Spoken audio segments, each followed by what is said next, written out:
This is the real secret of life, to be completely engaged with what you are doing in the here and now.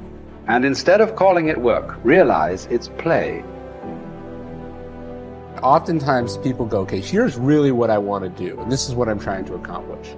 And then they see all these other things that other people are doing, and then they kind of see that as like a grab bag. And they're like, I want a little of this, and a little of this, and a little of this, and I want it all at the same time. And that's not really possible, you know?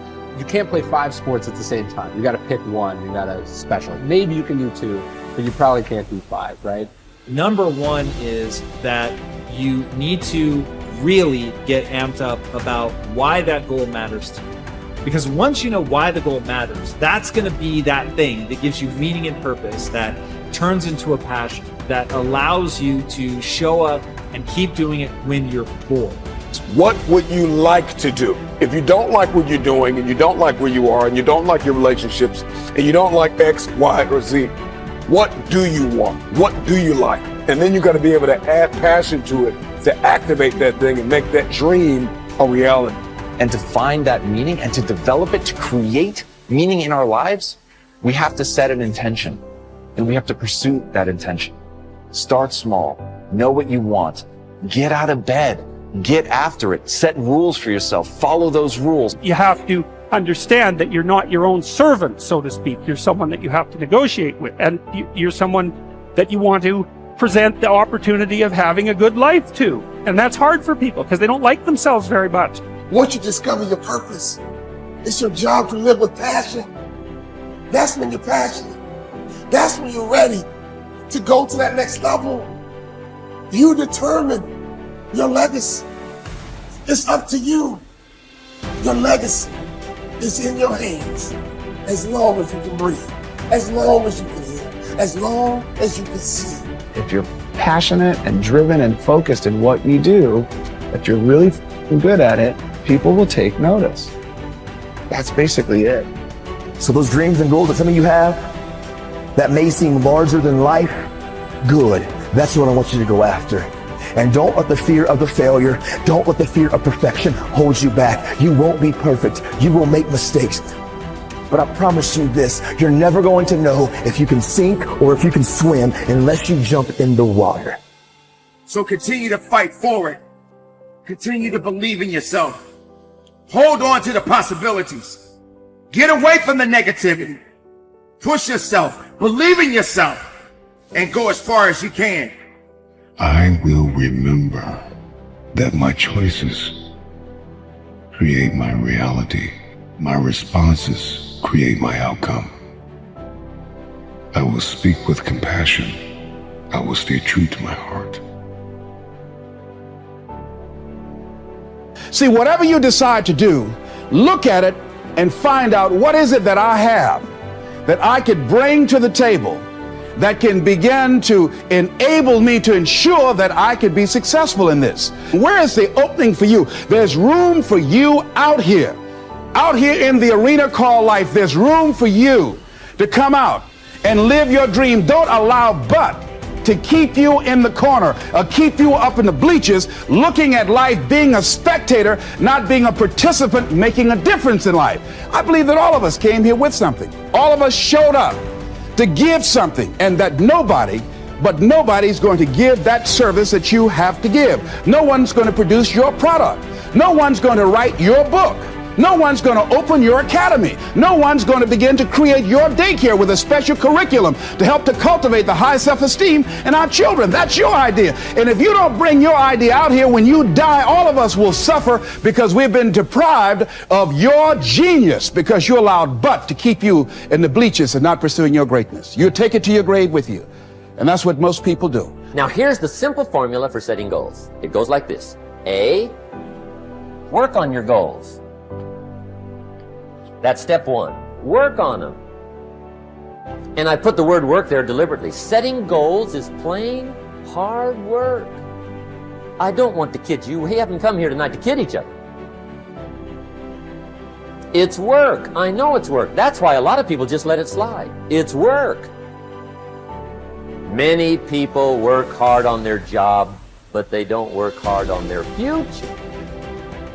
They just let that slide. And the work involved is making plans.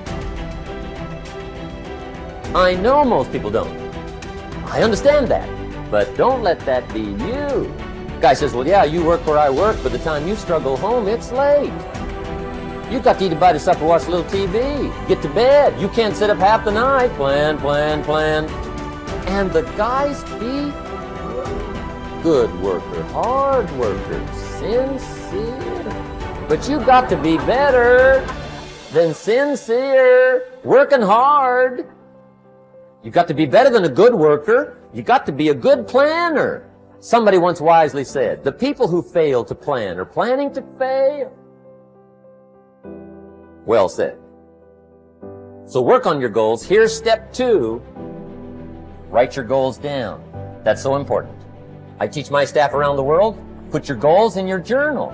Because one of the major people you want to study is yourself. Say, here's the list of goals I put together 3 weeks ago.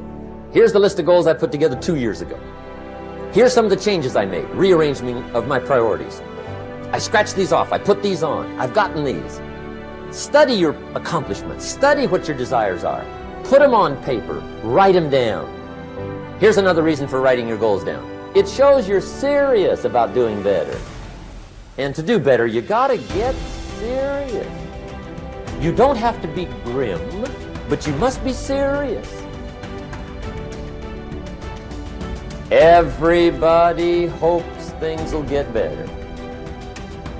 Everybody hopes. Poor people hope. That ought to tell you something. It means the future does not get better by hope. It gets better by plan. In studying warfare and battles over the centuries, I have always been fascinated by the situations where a smaller force defeated a numerically superior force. In every case, what I discovered was that the numerically smaller force was far better organized, more methodical, and more orderly in its plan of attack and execution than was the larger, more disorganized force. By the same token, an ordinary person with a system or recipe for problem solving can run circles around highly intelligent or well-educated people who throw themselves at their problems without a method or process for solving them. Always be sure to think on paper. Write things down. There is something that happens between the brain and the hand when you write. You get a greater sense of clarity and understanding with regard to the issues involved. You think better. Your perception is sharper. You actually become smarter and more creative by the very act of writing everything down as you go along and before you make a decision. One of the most important parts of your personal philosophy should revolve around the development of options. The rule is you are only as free as your well-developed alternatives. If your goal is to be happy, successful, and free, you must have choices. There must be more than one thing that you can do in every situation. You can never allow yourself to be trapped with only one course of action open to you. From the time you take your first job, make your first investment, or embark on any part of life, you should immediately begin to develop an alternative to that if something should go wrong. Always be looking for ways to use your creativity to add value by doing things faster, better, cheaper, or easier in some way. Just as the word deserve comes from the Latin roots de and servus, which mean from service, you should always be looking for ways to deserve greater rewards from serving your customers better in some way. In the final analysis, as a member of society, as a player, in our economic system, your riches and rewards will come from your ability to serve other people better than your competitors. Use your intelligence and your creativity every single day to find ways to make yourself more valuable to your company, your industry, and your world. This is the true hallmark of personal genius.